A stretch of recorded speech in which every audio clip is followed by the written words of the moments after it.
Hello and welcome to another update video on Bitcoin. I think today is the day where the market rather consolidates a little bit after the shock yesterday. I mean, to be honest, for Bitcoin, the situation is still absolutely okay. I mean, most coins, to be honest, dipped strongly, obviously, some 50, some even 60%, but then recovered basically roughly, maybe to roughly the values where they started the drop at, maybe a little lower.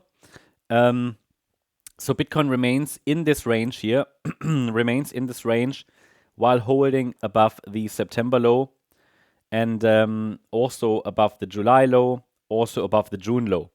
So we remain caught in a range and it looks more like a sideways consolidation pattern here.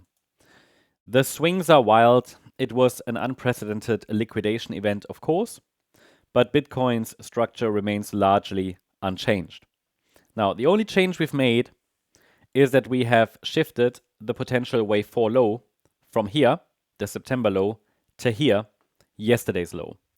So on many exchanges, you had various crypto charts show different lows, right? I mean, here on Binance, see, interestingly, on Binance, completely messed up.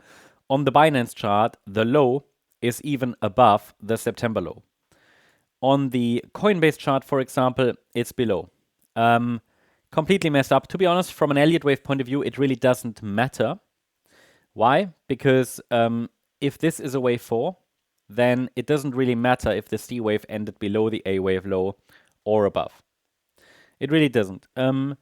It will, at the end, make a small difference when it comes to calculating upside targets on the micro level. Yeah, if we go higher, and I think we could, I'm still leaning towards higher prices, I told you that. We're also still holding above all moving averages. So some of you might not know that, but I'm covering a lot of larger time frame, let's say, discussions, cycle theory, Bitcoin dominance, yeah, like Bitcoin rotation and things like that. I cover that on the MCO Global channel very regularly, try to give you a really good idea of what's going on the larger time frame. Mainly for Bitcoin, because it is kind of the indicator for the cycle, right? So, I mean, here on this channel, we do a lot of sentiment analysis for altcoins. So we should all know where the altcoins stand. From a Bitcoin point of view, yeah, we do that as well. But for Bitcoin, I think it makes sense to look into the, larger time frame as well and how the rotation is happening from altcoins to Bitcoin and back and everything. So if you want to stay up to date, make sure you follow us there as well. It's the MCO Global channel. I put a link for you guys into the comment section because this is where we talk about different scenarios on a larger degree, but my thesis has been made very clear in recent videos, so check it out if you're interested. But why I actually said this, is we see here a moving average, highlighted in yellow. I'm actually going to change it to white, because that's how I have it on the larger time frame chart as well. It is the 55-week exponential moving average. It's currently at around 97, 98K. So it's currently coming in here and can offer some support along the way.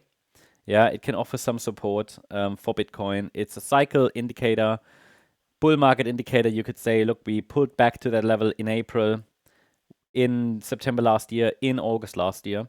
So we could test it. We're not far away from it. And honestly, if the moving average goes higher and higher and higher, it will offer support from higher and higher places. So that's something I'm tracking here. That is worth watching. We talked about Bitcoin dominance for October. It was set to go up. It has gone up. Shouldn't be a surprise. I was very clear about that from an Elliott Wave point of view and seasonality's point of view. And so that obviously had a dramatic effect on altcoins yesterday.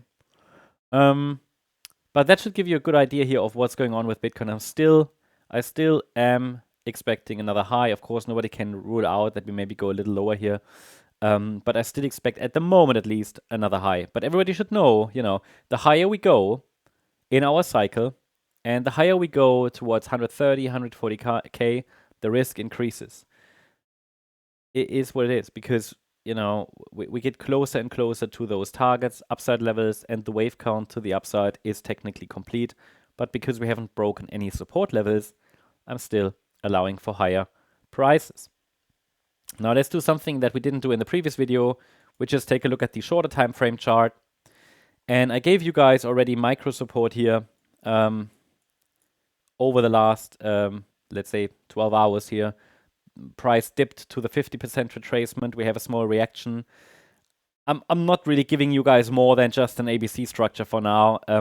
Doesn't mean it couldn't go higher and break out directly. It's just that there is really not much structure there at the moment to work with. And the risk is, if you try to analyze here the 5-minute chart or 15-minute chart, after an event like that, there is really not really clear action here. So, I mean, this is what I gave you guys, a support zone to which the price has now reacted.